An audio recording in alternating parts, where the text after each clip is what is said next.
The white pill. I wore the red lipstick that matched the dress he brought me.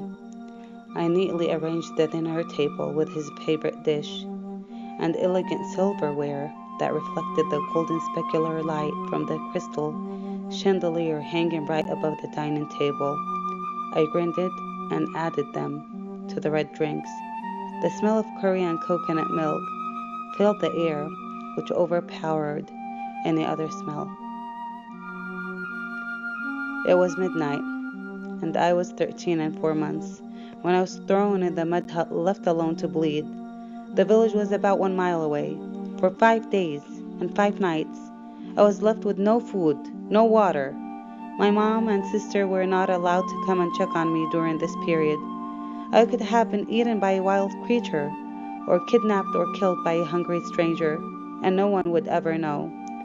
I have never experienced a pain this strong before. My screams escaped the spaces in between the straws that covered the roof to the middle of the forest. The pain gradually occupied my body from head to toe. I pressed my arm against my waist, hoping that I would stop the pain, but it only got sturdier.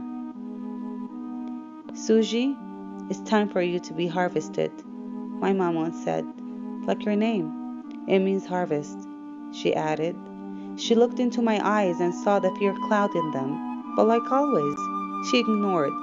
She ignored what she saw behind them, directing her sight elsewhere.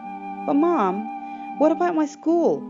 She quickly interrupted me. What school? You know well we can't afford paying for your school anymore, she snapped. School is a waste of time and money. This is more important than school. I always knew, and waited disappointedly for the day my mom would announce the decision. I feared that day. In my dreams, it haunted me. I secretly wished that my brother would be forced to drop out from his school, like me and my older sister. Your father is discussing the matter with Aranab, my mom added with excitement. Soon our life will get better. She looked into my eyes and doubtfully said, and your life will get better too.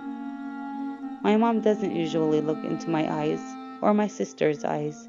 I knew that there was something terrible coming along. As she walked away with her thin body and tired steps, she told me, Suji, Aranab will come back in the next couple months when you are ready.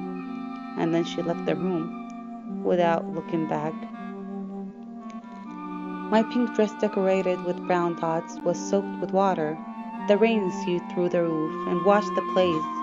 It was very small, barely enough space to lie down.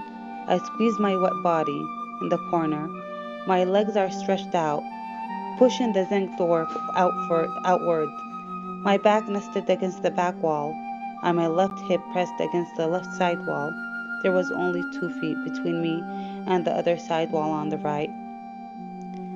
You are 13 now, Suji, my sister once said as she handed me my birthday gift.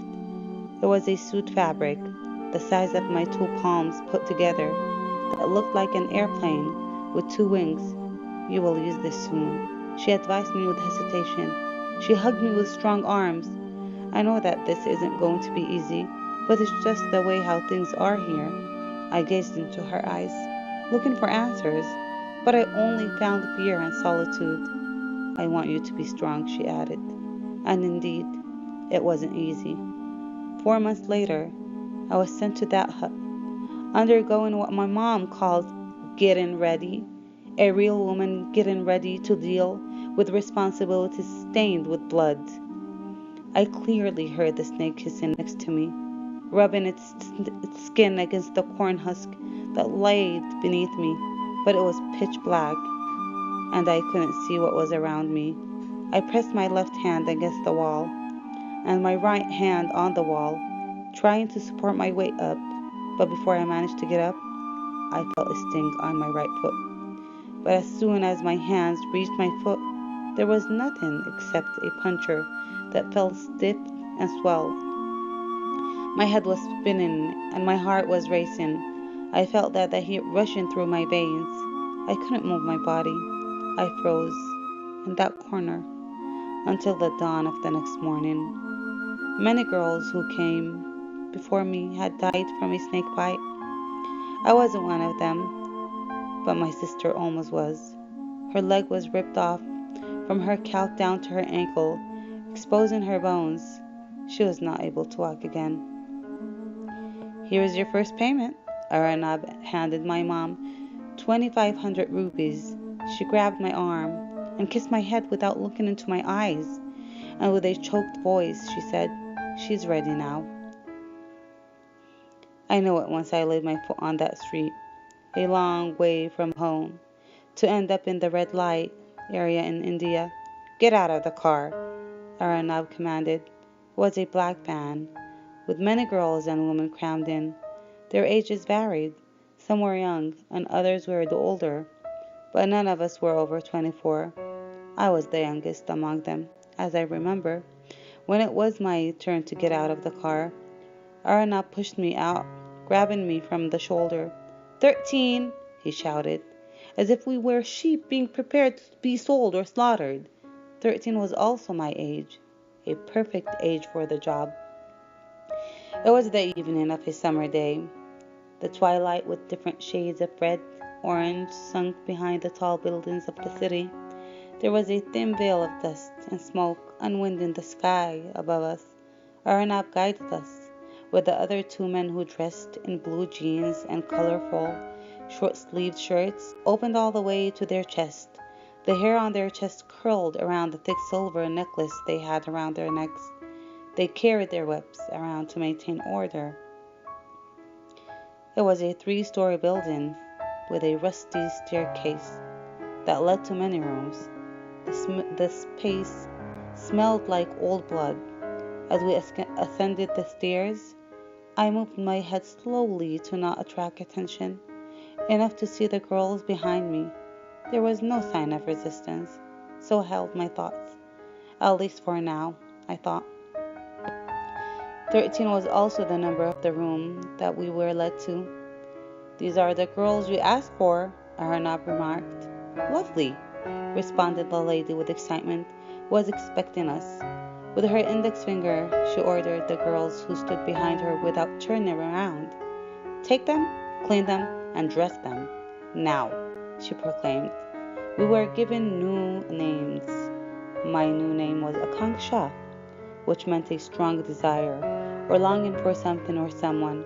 I was also given a room, but I had to rotate turns with the other girls. The room was small, with one plastic window covered with red nylon curtains. The wall that supported the bed was decorated with colorful neon lights. There was a brown, grayish wooden cupboard, clipped from the edges, placed beside the bed. The cupboard had a drawer with a loose, rusty, rounded handle jingled when it opened. The smell of the room was musty, mixed with damp perfume. I was used to musty smells, but not like this one. I knew that there was something wrong by the way this whole place looked like, but I couldn't figure out what was it, at least at that time. "This is your room for tonight, Akanksha," the lady said. "Get ready," she demanded. I didn't say anything. I just stood there. I didn't know how I should feel or say. 13 minutes later, the door opened with an old, heavy man standing behind it. He dressed in a black suit and smelled like a rich man. His gazes bursting with desire and excitement, which I didn't understand at the time. As he approached me, I panicked with screams and sobs. "Shh! Don't be afraid. I won't hurt you," he begged. But I couldn't make sense of what was going on. I continued to scream with choked squeaks. The lady forced her way into the room, accompanied with an oversized man. The old man jumped off the bed with a pale look on his face. "I'm not pleased," directing his words to the lady. "This is her first night here, sir. She's untamed," she explained politely. She turned her head toward the oversized man. "Do your job," she demanded. He nodded his head, and then dragged me from the corner of the bed and threw me on it, stretching my hands and legs as far as they could reach. He tied them against the four poles of the bed, unwinding the whip that curled around his hand. "This is what you get for disobeying," the lady threatened, with an icy look and a half smile on. I passed out, due to the pain inflicted by the whips that mapped the back of my feet with red lines. I was shipped to the old man's mansion to cook and clean for him, and most importantly, to please him. One day, I woke up to find myself undressed, lying on a master bed gilded with gold. The old man was sitting on the side of the bed, holding a rounded white pill between his index and middle finger. I took the pill without saying a word. "Good girl, Akanksha," he said. As I took the pill from his hand, I noticed something different in me. I moved my hands back and forth to examine them.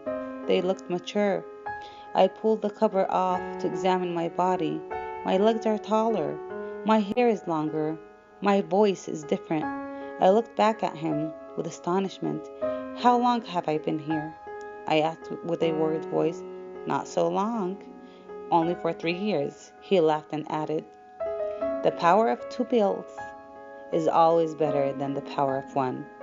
The pills are always required when he is in the mood of playing rough."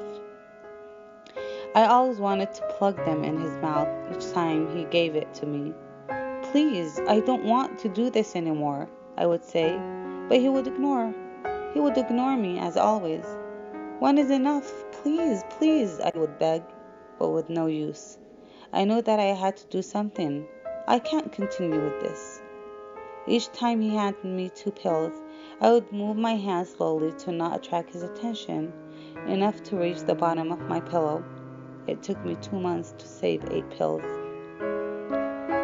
One morning, as we were sitting around the table eating our breakfast, he pulled a red dress decorated with golden beads, open from the bag, from an elegant white shopping bag placed on the floor against his chair. "Wear it tonight," he demanded. He wiped his lips with a white cloth after he was done with his food, and then got up and took off to work. Later in the evening, I was setting up the table for dinner when I heard the keys clicking against the door lock. I stood by the table with one hand on my waist and the other hand stretched out before me, welcoming his return. He looked at me, studying my body, as he walked toward the dining room, impressed by the red that wrapped my slim body and my full lips. He smiled and then sat down. "This is your favorite dish. It's chicken with curry and coconut milk," I noted. He nodded his head without saying a word. He scooped a chicken from his plate and brushed his hand softly against my neck, and with his other hand, he fiercely pulled my head by my hair against his chest without any warnings. I didn't resist. I forced a smile as I laid my right hand on his face, moving it gently from his forehead to his lips, to the back of his neck, pushing him closer. And with my other hand, I grabbed the red wine and brushed it tenderly over our lips. I can hear the breathing grow louder and the heartbeats pounding faster. Our hands retreated with uneasiness, causing me to drop the glass of wine on the floor. "Thank your white pill," I moaned with a gasp, escaping my painted blue lips. The end. The white pill.